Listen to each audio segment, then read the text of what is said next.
Hello again, everyone. This is Mark Fitzpatrick from Tiger Club of Kansas City. It is Tuesday, December 14th. Our guest today from St. Louis Post-Dispatch will be Dave Matter. Before we get to Dave, we are very pleased to announce we plan to meet in person at the Westport Flea Market starting January 4th. That meeting will feature Stephen St. John from 810 Radio and host of the Border Patrol. I've enjoyed doing these Zoom meetings for the last 16 months, but I look even more forward to seeing you all in person after the new year. A couple of updates on Mizzou sports. Awards continue to come in for Tyler Beatty, Harrison Meebus, and Michael Mayetti. A lot of second and third team All-American honors for that trio. And for the thicker kicker, he was named a first team All-American by Pro Football Focus this week.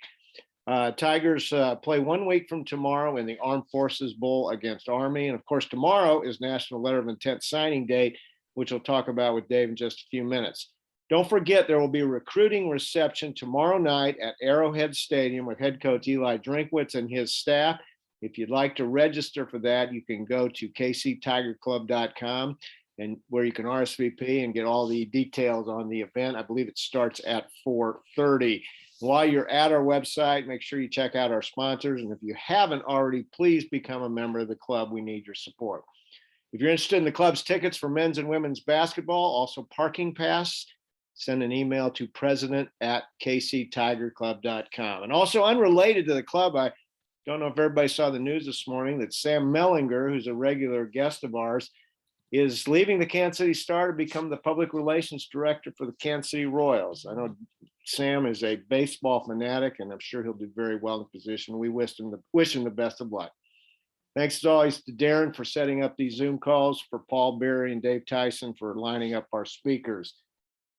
Our guest today, Dave Matter from the St. Louis Post-Dispatch. Dave has been covering Mizzou sports for the Columbia Tribune and the Post-Dispatch for upwards of 20 years. He's authored 3 books on Mizzou athletics, and he is the go-to guy for information on the Tigers. His Twitter handle is @Dave_Matter. Dave, welcome as always. Happy holidays to you and your family. Let's talk briefly, I guess, about Saturday's game. It was a blowout. It was disappointing, I guess, but not surprising. Is there anything we can take positive for that game? I thought you were going to talk about Army Navy. We could spend a whole hour on that. I don't know about any positives. I thought the freshmen played pretty well. Kanso 2 games in a row now. He's pretty much gone to his 5 freshmen to play the final 5 minutes, and both games is garbage time. Eastern Illinois, they were up big, and Kansas obviously they're down big. But those guys I thought were the ones who didn't really flinch on that big stage. Brookshire, Brazil for sure. Dewar Gordon came in and did some good things. So if you're looking for a positive, it's kind of hard to find in a 37-point loss. But I thought those guys made a statement that maybe they should be playing a little bit more. That was a game. I thought in the first 10 minutes, I thought Missouri played better than I expected, played about as well offensively as we've seen them other than some turnovers. But defensively, they were just a mess. They couldn't get out on Kansas shooters. Kobe Brown picking up that second foul was pretty much a disaster. There's nothing you could do after that because Kanso doesn't play guys with 2 fouls in the first half hardly ever, and he just stuck to his guns there, and that's when Kansas went on its run and put that game away. So, I don't think anybody gave Missouri a reasonable shot of winning that game, but to lose it like that, 37 points, and just look kind of helpless, was not very promising. But at the same, I thought the one positive takeaway you can't take away is Kansas does indeed apparently care about that rivalry. Those fans were into it. I got there hours before tip-off, and there was a line of students wrapped around the building. They were fired up 2 hours before tip-off when they were let in. So don't let anybody tell you that Kansas doesn't care about that thing. They were there in full force, and they were rabid for the rivalry. So I guess you can take that away as a positive. You just hope Missouri has a more competitive team on the court next time they play. That game was the start, I would guess, of a real gauntlet to the schedule. From here on out, Tigers are, I think, 154th in the KenPom rankings, and the only team I think on the schedule left is Georgia at 164. Yeah. It doesn't look like right now there's a lot of wins out there. No, nobody left on the schedule is other than maybe Alabama, I think is as good as Kansas. Utah is not a great team. You know, that's who Missouri hosts on Saturday. They just went through a coaching change, so they've changed things up there. So we'll see. I mean, that's more winnable than the Kansas game, and for sure. And probably, you know, Missouri had a really bad matchup against Florida State. I never thought that they would have a shot at that game. Illinois is going through some issues. They are struggling to one, get their full team together. They've had guys out for a variety of reasons, and they have really, I think, as a whole, sort of underachieved. And that game, we've seen bad Missouri teams beat good Illinois teams in St. Louis before, so I'll never say never on that one. But the tough thing about the SEC schedule is it starts off with some really good teams. You know, you go to Kentucky. Let me pull up. I've got it here. Right. I had it ready. I think they've got the Alabama game pretty early. You know, you don't really catch many breaks in the league this year. Mississippi State, you know, you get them at home, but they've given Missouri trouble most of Kanso's time here. You know, Alabama at home, you go to Arkansas, who hasn't really been tested yet at all. You know, you get A&M at home, that's winnable. Ole Miss has struggled some, but yeah, there's not many nights off in this league right now. And then you get a really tough game at Iowa State. I mean, it's a team that won 2 games last year, went through a coaching change, and now, you know, they're nationally ranked because they're off to such a great start. So yeah, no more cupcakes for sure. Talking with Dave Matter of St. Louis Post-Dispatch. If you'd like to ask Dave a question when we get done with our discussion, please use the chat feature at the bottom of the screen. Let's turn our attention to football. Tomorrow is National Letter of Intent Day. Dave, we had last week as our guest, Danny Hyder from St. Louis, recruiting expert. We've had 1,300 views on YouTube with him as a guest, and I don't think they were tuning in to see me asking questions. It is off the charts, the interest in recruiting. That is by far the most we've ever had. It sure shapes up to be a pretty exciting day at this point for Mizzou. Yeah, and you know, I've known Danny for 20 years or so, and actually had a long talk with him yesterday, talking about this class, and I know how highly he thinks of it. You know, he's got some really high grades, and he's as thorough as anybody that does recruiting evaluation, and not just on kids in Missouri or in St. Louis, but all over the country. So I take his analysis, you know, and I have a lot of respect for it. So he really thinks highly of this group. You know, Luther Burden obviously is the headliner, and as a guy that is exactly the kind of player that Missouri hasn't really had the last couple of years, a game-breaking receiver who can, you know, change a game every time he touches it on the offensive end. I mean, he's kind of a receiver version of Tyler Beatty. So that's a huge plus for this offense. Sam Horn is really, really interesting. I spent a while last night talking to him for a story that should be up later today, actually. Really, really interesting situation with him. He's a guy that thinks he can come in and compete for the starting job right away. He also is pretty confident he's going to get drafted in the MLB draft next summer, and flat out says he's going to have a decision to make if he's drafted high enough. So we'll see on that too. So yeah, it's a really good class. I mean, if you believe in the recruiting rankings, and that's all we have to go on right now until they get on the field in college, it's arguably the best class Missouri's had since these recruiting rankings have become more sophisticated in the last 25 years or so. They've hit on a lot of local kids. You know, they've gone outside the state and grabbed some high profile impact players like the linebacker from North Carolina, Horn, obviously the offensive lineman from Omaha. So yeah, there's a lot to be excited about for sure. 3 guys that seem like they still have Mizzou in the mix and haven't made a decision yet. Jeffrey Emba, who's a JUCO defensive tackle, DJ Wesolak from Boonville, and then Demetrius Hunter out of Texas, who I think was an Oklahoma commit as a center. Any updates on those 3? Yeah, I think right before we went on here, Hunter actually committed to Houston, and that was he announced that on social media earlier on Tuesday. Emba is, you know, he's looking at a handful of, you know, big time programs also. So no telling there. I think he said he's going to announce his on social media later, not necessarily on signing day. and we'll see on that. And then Wesolak's been kind of hard to read. I think most people figured he would eventually sign with Missouri. Then he went on a recruiting visit this weekend to LSU.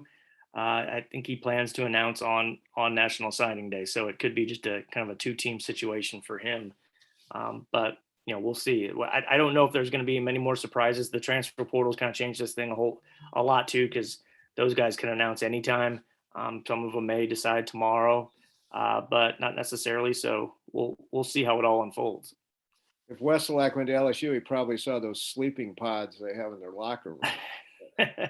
Yeah, who knows what they've added there since Brian Kelly's aboard. So yeah, it's hard to it's one of those programs where if it comes down to you and them, if the proximity to home isn't a big factor, it's hard to beat those schools out. But he being a Boonville kid from mid Missouri, that's one part of the sales pitch that Missouri would have over anybody is, hey, you can play close to home.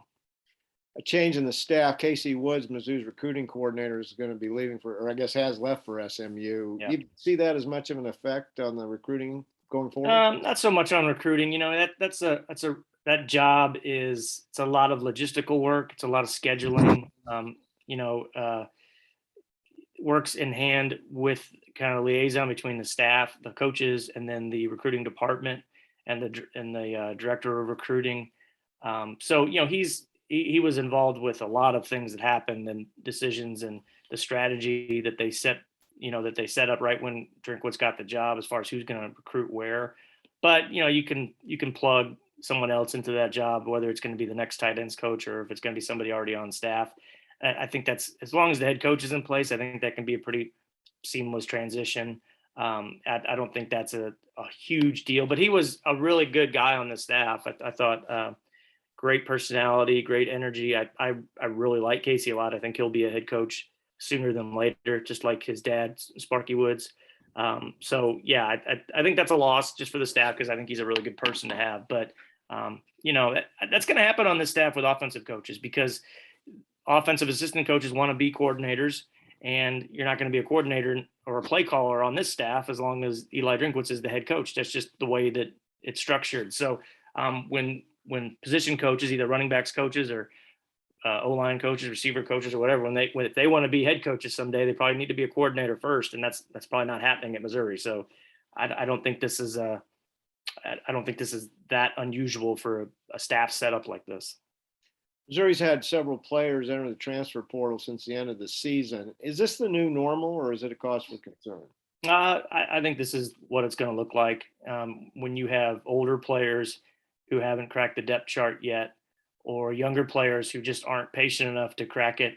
Lots of times they will see the writing on the wall that, hey, this staff has recruited my replacement already, or they're developing my replacement, or I'm just not really happy here. So I think this is going to be the norm, not just for Missouri, but for everywhere, especially, when you're in that 3-year window of a new coaching staff where you still have players that were brought in under previous coaches. I think this is going to be pretty standard. In the situation for Missouri, you've got some guys that have started, you've got some few guys that have played a lot, Daniel Parker Jr., but especially for seniors who have had that full college experience already. And hey, I want to play one more year, but maybe not necessarily here. I think you'll see that not necessarily all over the place, but I don't think it's going to be really uncommon.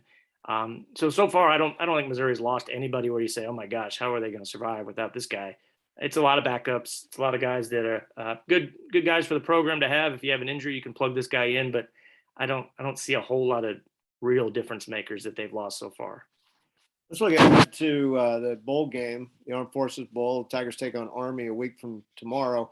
Army really presents, I think, some unique challenges offensively with their running offense and their cutback blocks. And I was really surprised they lost to Navy, but that's one of those games you never know. But Missouri showed some inability to stop the run early in the year. They did improve, but I think this is going to be a real challenge for the Tigers, don't you? I agree. And I really thought that before the Army-Navy game. And like you said, it don't really count that game as much because those two teams, they prepare for that game 365 days a year. They know each other inside and out.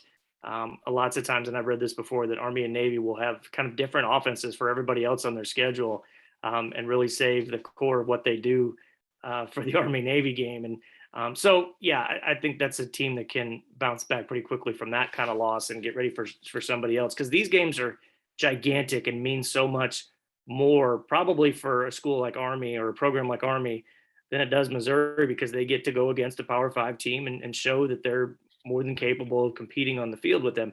I think Army's lost 6 in a row to Power 5 teams, but you look and almost all of those games are within a touchdown. You know, they almost beat Oklahoma a few years ago. They almost beat Michigan, I think 2 years ago. They went toe to toe with Wisconsin. You know, they were in a shootout with a really good Wake Forest team this year. So yeah, that offense is really hard to prepare for on a short notice.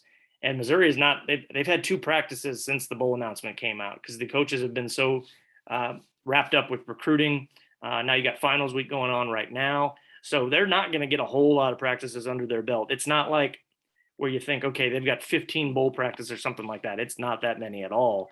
And it takes some adjusting, especially for the defensive linemen and linebackers who are going to get cut all day long. And it's just it's a tough offense to play against also because they consume so much time off the clock to where if you're on offense and if you have a couple 3 and outs or a turnover, you may not get the ball back for like a half hour of real time. And that's really, really hard. We saw that when Missouri played at Boston College this year, and Boston College just sat on the ball for so long. And when, you know, Bazelak and the offense went back out there, they, you know, any adversity you hit and you give that ball right back, and you lose a lot of hope. So that's a tough thing about playing Army. You know, you can look up and be like, gosh, they've had the ball for 10 minutes now. And, you know, your margin for error on offense is so small in these games. So we'll see. I mean, Missouri definitely played the run better in the last month of the regular season, but we'll see if they can recapture, you know, kind of how they played against Florida, South Carolina, maybe even a little bit of Georgia. But, you know, athlete-wise, Missouri should have an advantage in this game. But, you know, don't look past a team like Army. I mean, they're really good, and these games mean a lot to a program like that. What do you hear about the quarterback for the game for Mizzou? No telling. I mean, they had the 2 practices Saturday and Sunday, and talked to Eli on Sunday and asked him about the situation. He gave 2 pretty long answers about the quarterback situation without ever saying any of their names, which I'm sure, like everything with him, is calculated and by design. You know, at this point, I'll believe it when I see it that they're going to make a change from Bazelak. I mean, the guy was playing on one leg, and they continuously said Eli continuously said he's the quarterback that gives him the best chance to win. So if he gets to take basically a month off, a little less than a month, 3.5 weeks or so from playing, you know, you figure that injury will get a little bit better, unless he really does want to open it up to Cook or Macon. And I'd still just expect it to be more Cook than Macon, just because of what we saw in the second half of the season when it was only Cook who was the other option, when they would make a change, the rare change. So we'll see. I can't really, I don't want to make a guess, just based on, you know, we can't watch these practices, and I don't think we'll see any practices leading up to the game. So no telling at this point. Do you expect Tyler Beatty to play much in the game? Oh yeah. I mean, he's not, they're holding him out of practices, Drinkwood said, for the most part, and he doesn't practice much during the regular season anyway. The times that we could go to practice during the season, he was usually in a red jersey or a green jersey. It means no one can touch him. But yeah, I think he wants to play. You know, if I wouldn't have been shocked, and I wouldn't have held it against him if he would have said, hey, I need to get ready for the NFL. This game is just not necessarily going to help me, but give him all the credit for wanting to play one last game with this team. And as far as I am concerned, I think he still needs 100 yards to break the actual rushing record. Now, on paper, he has it from Devin West, but because of the way the NCAA counts stats back pre-2002, I think, they don't count West's bowl game stats from the 1998 Insight Bowl as part of his season total. So if you do add his bowl stats in there, he still has 99 more yards than Tyler has this year. So if Tyler really wants to have the record, he's got to run for 100 so he can actually have more than Devin had that year. I wouldn't have blamed him at all for sitting out the ball game. Yeah, I don't fault guys this year. I mean, we're looking at what these coaches are doing. We just had a coach leave his team, you know, the week before they found out if they made the playoff or not, right, in Brian Kelly. So, I don't fault guys at all for these mid-tier, lower-tier bowl games if they want to go out and get ready for the draft or whatever that may be. It's it waters down the bowl schedule, but when you've got 45 bowl games anyway, it's already kind of watered down as it is. You need a nice segue into my next question. I want to ask you what your thought is about this coaching carousel and the kind of money that's being thrown out there. Is an athletic department like Missouri going to be able to compete long term when coaches are making $15 million a year? It's crazy. It really is. And I get, like I've read before, and I agree with it. Like a coach like Nick Saban, if you pay him $10 million a year, he's still underpaid for the value that he's brought to Alabama's athletics department and to your university with the 6 national championships and maybe 7 here soon. But when and this is nothing against any of these coaches, but when Mel Tucker is getting a 10-year deal for $100 million, when he's been a head coach for 3 years and just, I think, barely 500. When you see what some of these other coaches are getting, just basically as a reaction to what other coaches are getting. I saw recently that Sam Pittman basically wants to have his salary doubled. And he's done a really good job at Arkansas. I almost voted him SEC Coach of the Year, but I mean, really doubling your salary. So I think a lot of this, I think it's a sort of a side effect of the name, image, likeness wave that started last summer. And some of these coaches and their agents are now saying, okay, well, if you're going to start paying these players, whatever we're paying them to hawk your website or whatever on social media, let's up the ante a little bit for what you're going to pay us. And it's a domino effect. I mean, these agents, and there's not many agents, there's only a few of them. They control everything here.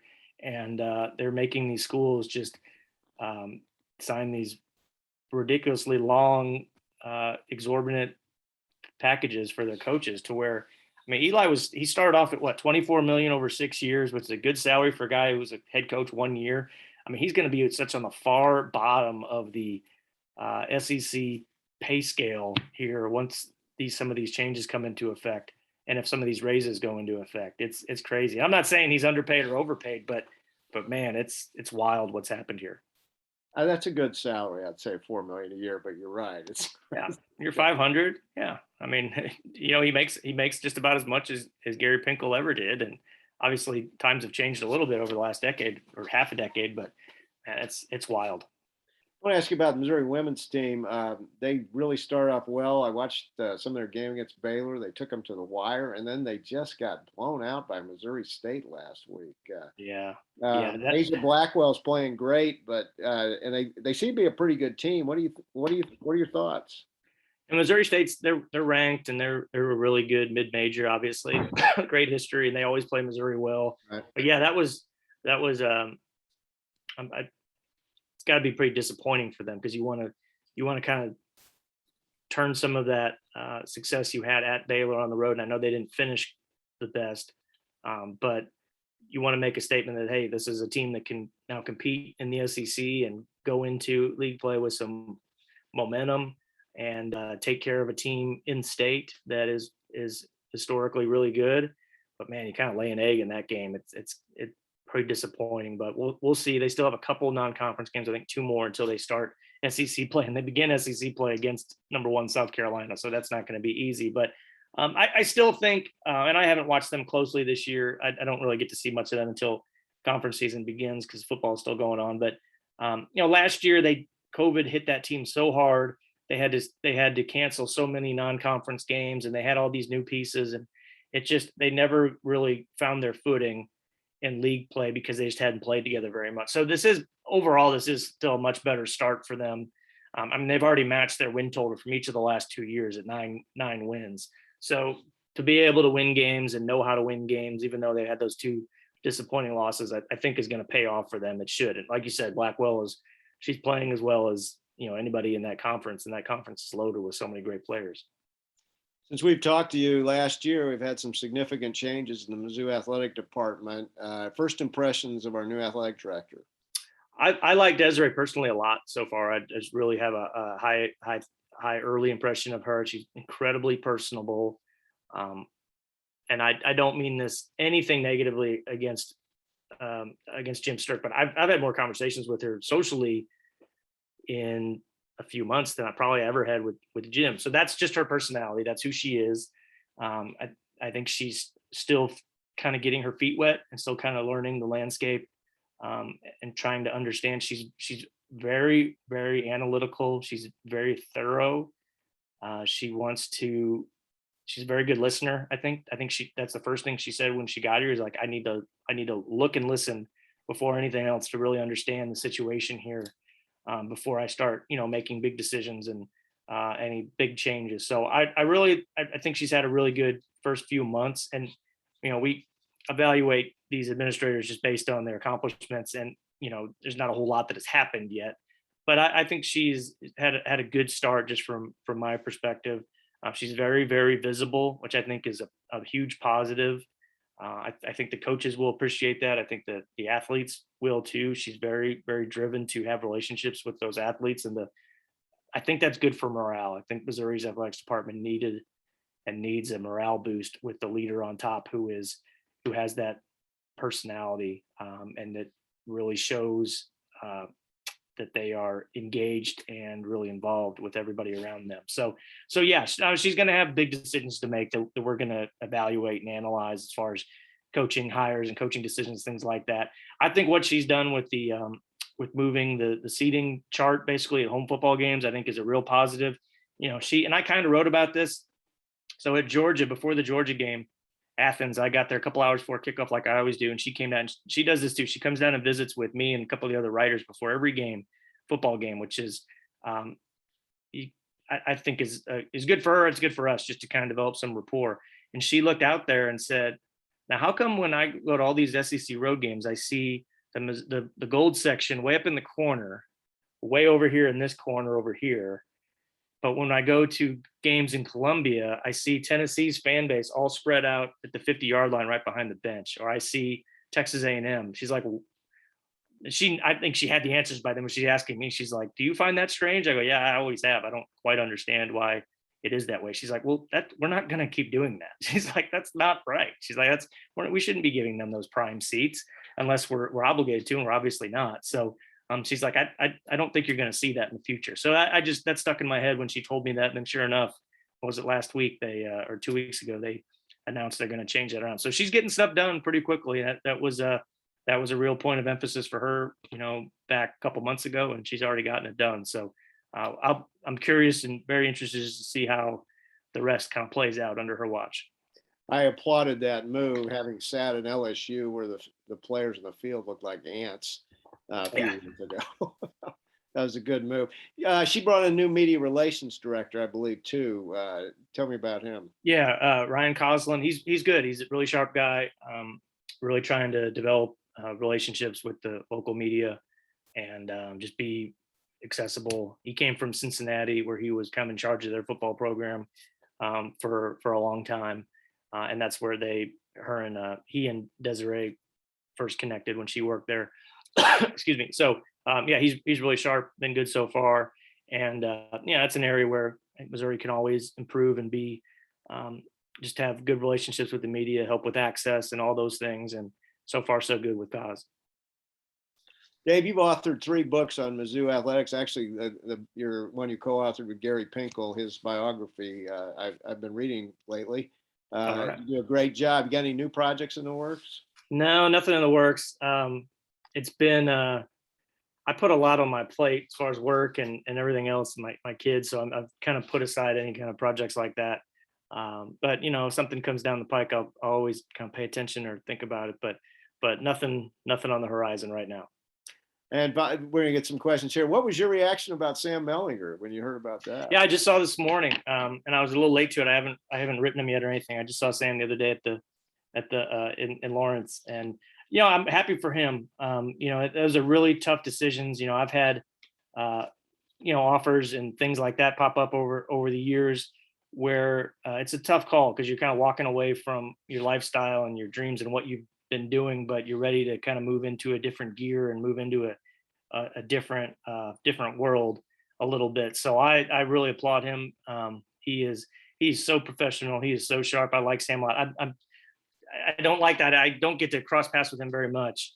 And the COVID probably part of that, because he probably wasn't traveling as much to Mizzou games, and I wasn't, going to many games over in Kansas City for anything, but I always enjoy seeing him, and he's really good. It leaves a bit of a void there. I'll be really interested to see what the Yeah. Star does with needing another columnist alongside Bahe. Um, I think personally, no one's gonna ask me for my opinion because I don't work that. I think that's a natural spot for Blair if they want to move Blair into a columnist role. Blair's so good; he's so widely respected around the country. I think he'd be great for it, but no telling. But cheers to Sam, and yeah, good for the Royals. They're getting a good man. Yeah. You ready for some questions? Yeah, let's do it. Okay, I love this first one because I just read this story this morning. Bryce Young said he had always been ruled out and kind of doubted in his Heisman speech. He was the number one rated quarterback out of high school. He had $1 million NIL before he even started a game. Nick Saban thanked the media's, quote, rat poison for motivating his team. Do athletes and coaches really believe it when they claim the whole world is against them? Yeah, I think some of them do, and it works for them. Like, I mean, I think it's fine, whatever it takes, to get out of bed and go out and be the best. If it's convincing yourself of something that no one else in the world believes, whatever it takes. I remember, and this is not to pick on Blaine, but when Blaine Gabbert was at Mizzou, he would always talk about how nobody ever gave me a shot at anything. No one ever gave me any respect. I had to earn everything. I'm like, Blaine, you were a 5-star recruit. You were the number one quarterback in the country. You could have played anywhere, despite not really putting up great numbers in high school. Like, I never really understood where that came from, but it didn't matter. That's what drove him. And it's oddly enough, his teammate now in Tampa, Tom Brady, has lived by that for 25 years. He still is convinced that no one's giving him a shot. He's going to run out of fingers soon for all the Super Bowl rings. So I get it. Whatever it takes to get you motivated, and no one is better at that than Saban. I mean, that he had every slight, anything that against that Alabama team going into that game against Georgia, SEC championship game, he had in his mind, and he had his players convinced no one is giving you a shot. Everyone has turned the page on Alabama, and then they come out and look like Alabama of old. So it's crazy, but it works for some folks. Side question to that, how do you see the playoff playing out? I thought Georgia looked invincible during the regular season, and got torched by Alabama in the championship game. Man, I would not write off Michigan. I think they have found who they are right now, and it's a really good team. I voted Aiden Hutchinson number one on my Heisman ballot. Watching them, he impacts every play, it seems like, and he's gonna cause some problems for that Georgia offensive line, I think. And I haven't made any picks yet for those games, but I think Michigan Georgia could be a really, really good game, kind of a classic ball control type game, two really good defenses, and two pretty good running games. So I'd really like that game. As much as I'd love to see Cincinnati make some noise, I don't think they have much of a shot. I mean, the way that Saban had Alabama ready for that Georgia game, I don't think anybody should be shocked if they win the semifinal and then the championship game by a couple touchdowns. They just seem to have found a new gear. So, but I really think the other game, I think the Michigan-Oklahoma one could be really good. Any thoughts on where Sam Michigan, Georgia, not Oklahoma. Michigan, yeah. Any thoughts on where Sam Horn might go in the MLB draft, or what it would take for him to go that direction instead of playing football in Missouri? Yeah, I don't know. I talked to him about it just last night, and he said there's a chance I could have a decision to make, and he's not. And if he, I'm sure him and they can work with agents, advisors.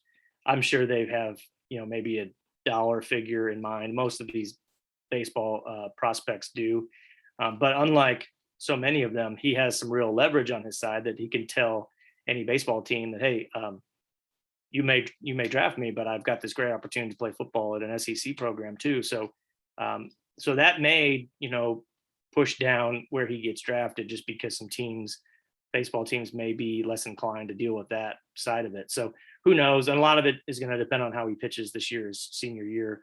Missouri, I'm sure, would love to have him on campus in January to go through spring ball and give him a shot to compete for the job. But he's a baseball player. He wants to play baseball his senior year and see what happens with the draft. But you never know. But he did say, I mean, flat out said, I could have a decision to make here. So I don't think I wouldn't pencil him into your 2022 starting lineup just yet. It's pretty rare to see two-sport athletes today. Do you think if he comes to Mizzou, he'd try both? It's going to be hard for a quarterback. It's one thing if you're a receiver and you want to play some outfield or even pitch or whatever, but man, quarterback in college football is a 24/7, 365 day a year job where there's just so much riding on you. And maybe if you're a freshman and you're not going to start, there's no shot, you need some time. And maybe you can moonlight with the baseball team a little bit. Corby Jones used to do that when he was at Missouri a little bit. Missouri had some Tyrone Roberson. I don't know if everybody remembers him. He was a running back for the Tigers. He played some outfield for the baseball team.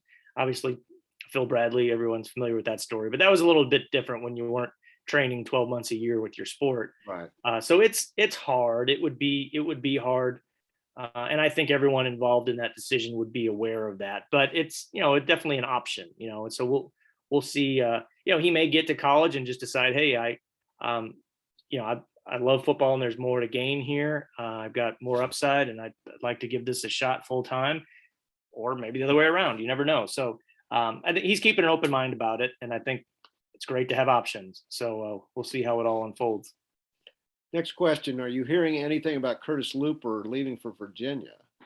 Yeah, it was tweeted out. There's a high school coach in St. Louis, Carl Reed, at DeSmet High, who is now working for 24/7, the recruiting site, as an analyst. I'm not sure how that works, but apparently you can do both things. And he tweeted it out.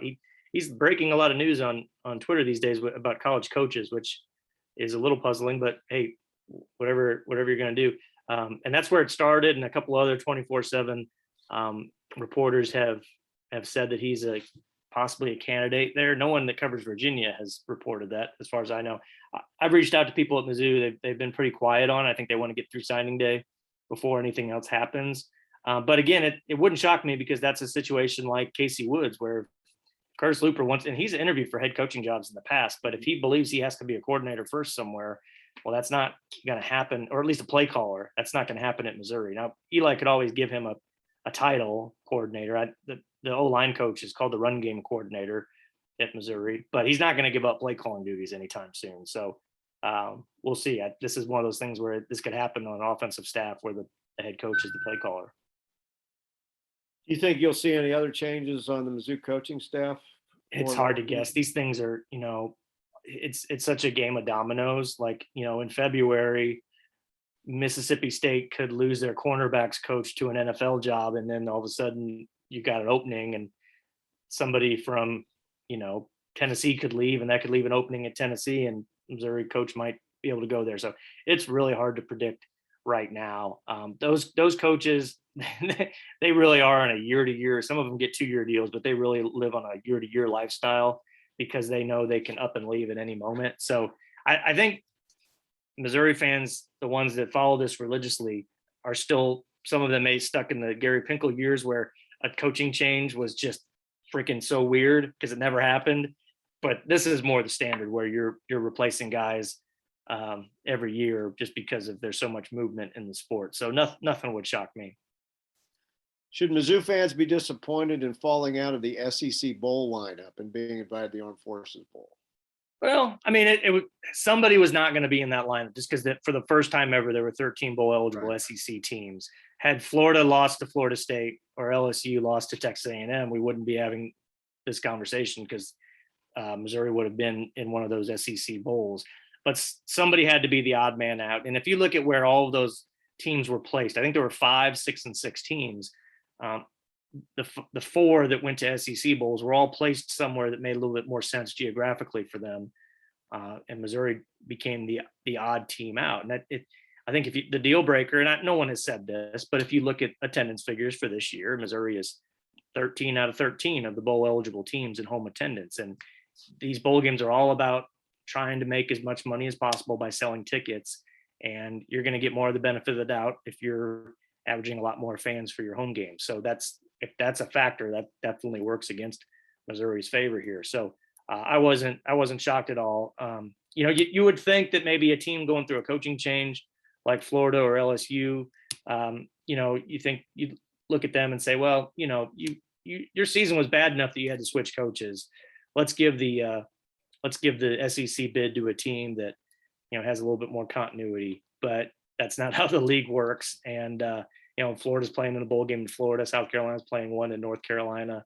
And LSU, I think, is playing in Houston. So those all make sense geographically. That's what Missouri wanted to play in the Liberty Bowl. That was its number one choice because the fans traveled pretty well there a couple years ago, 3 years ago, to Memphis. And that's the one they wanted. But, it was hard to pass up. I think that's where Mississippi State is playing Texas Tech. And they weren't going to pass up the Mike Leach narrative there. And that's, that made a lot of sense to go that direction.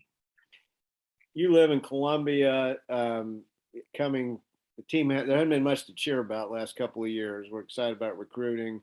And we went through a pandemic when you couldn't go to the games. Is there any kind of buzz around the athletic department now? Any feeling of optimism? Yeah, I think so. Here it's Mizzou all the time. I mean, sure, there are Cardinal fans here, there are Chiefs fans here, Royals fans, all that, but it doesn't really change here a whole lot. You go around places on game day or Friday nights before home games, and it's people are talking about football season. I think it's more now. Granted, I think attendance can be a lot better for I'm talking football. They definitely have room for improvement there, but there's still a buzz, there's still excitement because that's just what this place has always known. And it's everywhere I go, that's what people want to talk about is Mizzou sports. Sometimes not always positive conversations or about positive things, but it's what people care about. It's it's a way of life here. So yeah, people want to see winners. I mean, there's no doubt about that. But I don't sense that people are checked out or anything like that. It is it's what Columbia is about. It's what Mizzou is about. They just would like to see a few more wins. Yeah, that's good to hear. So, all right, here's a great one for you. Can you share the details of Kanso's contract and what it would take if Mizzou needed to make a change? Well, it's he's got 2 years left on his deal after this, but if Missouri would want to make a change, just according to the contract, they would owe him $6 million if they would make a change after this season or at any point in this season. But according to the contract, also he can't be terminated until May 1st, which is a pretty unique date in there because basketball season was over in March and April is the big recruiting period, so you would have to make a change before then. So his agent was smart. Kanso was smart.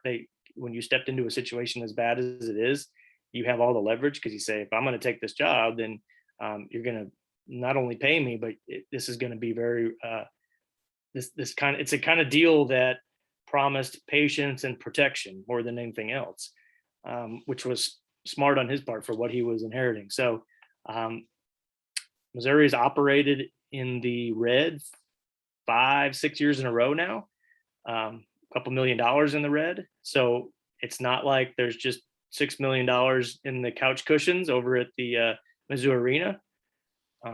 There's a lot of well-to-do donors that have that money. We know that. We've seen the facilities they've been able to build. So you would have to find that money somewhere. And it'll be really interesting. I mean, you're going to have a decision to make here if this season trends the same direction. I don't think there's any doubt about that. I think everybody that's paying attention to what's going on understands that.